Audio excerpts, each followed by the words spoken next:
Welcome back to Views with Hughes, your Jennifer News. This is Jerome Hughes, and if you haven't done so already, go ahead, subscribe to the channel, click the bell notification, so that way you'll be notified of future uploads and updates. So now we have some, SAG-AFTRA strike news where there's a war between Bob Iger as well as Fran Drescher. Okay, so we've seen that these two have been trading words against each other over the strike, where Bob Iger made comments about the actors, describing how it's foolish for them to go on strike at this time, whereas Fran Drescher, she went on ahead and fired back at Iger. Now, Fran Drescher, who's also the head of SAG-AFTRA and the former actress from the Nanny sitcom, she was engaging in a verbal dispute with Disney's Bob Iger on Tuesday while discussing the ongoing double strike alongside Bernie Sanders. During that conversation, Drescher, a former Nanny star with an estimated worth of $25 million, criticized Iger and studio negotiators for their failure to reach a resolution. Now, she particularly targeted Iger for his comments about actors' demands for better pay being unrealistic, while he himself enjoys a lavish lifestyle, making approximately $78,000 a day. Now, first and foremost, let's break it down here. As far as Bob Iger's concerned right now, he's in enough trouble as it is with the whole thing with Disney and the failures of Disney, as well as possible rumors of, Disney possibly being sold. Now, people out there stating that he's willing to sell Disney, but then again, Disney has lost a lot of value alongside with Lucasfiilm, which is its under company. Okay, this lost a lot of value for over the past few years, if not the previous decade, to the point where the value was decreased by 75%.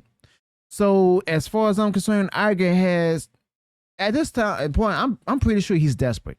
I'm really thinking that he's probably desperate, and then the people are seeing it, and now we're seeing that he's upset and angry with possibly angry with the actors, if you ask me.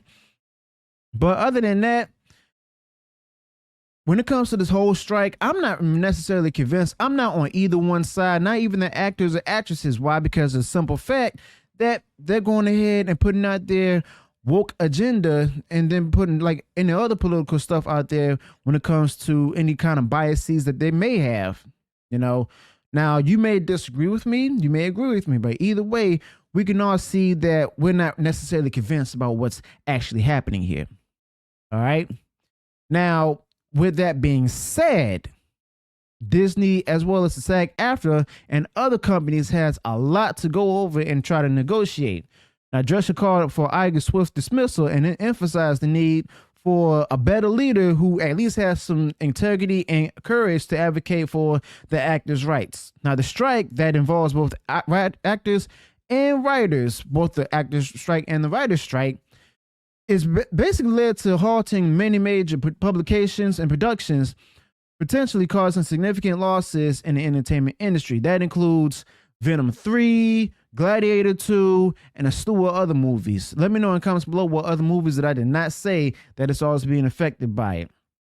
Now, the potential impact of the strike of the industry is a cause for concern, according to her, as well as many others, with experts warning of disastrous consequences if the conflict continues for several months. Now, the situation has led to a standoff between the two parties, both sides blaming each other for the lack of progress in reaching an agreement. So in other words, both sides, the actors and the studios that employ them, or the union that represents the actors, this that war wage each other. There's protests happening across the nation, as we see, and then there's also the problem where they can't even promote the movies. There's people out there that's stating that they should go ahead and let these companies at least promote the movies and the actors to promote the movies, but the actors are refusing to promote it because of the fact that they want a deal. Now, as the deadline approaches, there's little indication that the deal is close, and both sides are feeling the pressure from the mounting tensions. The strike is also garnered a lot of support from prominent actors, which has bolstered the writer's position in the quest for better pay as well as job security. The current impasse risks further damaging the industry and the fall TV season, as well as numerous unreleased projects hang in the balance. The conflict has escalated to a point where it is seen as a form of class warfare, with working class individuals expressing their frustration toward the studio executives.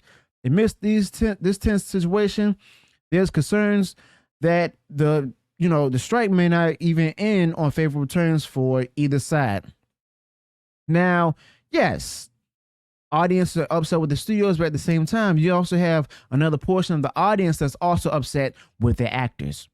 Basically, upset with everybody, period, because of the fact that we're watching a bunch of rich people arguing over the fact that one side says that the actors should continue to work, but despite, with the like still having these, still getting paid the amounts for the residuals and the salary, whereas the actors, accusing studio executives of reaping in thousands of dollars a day and everything while they struggle,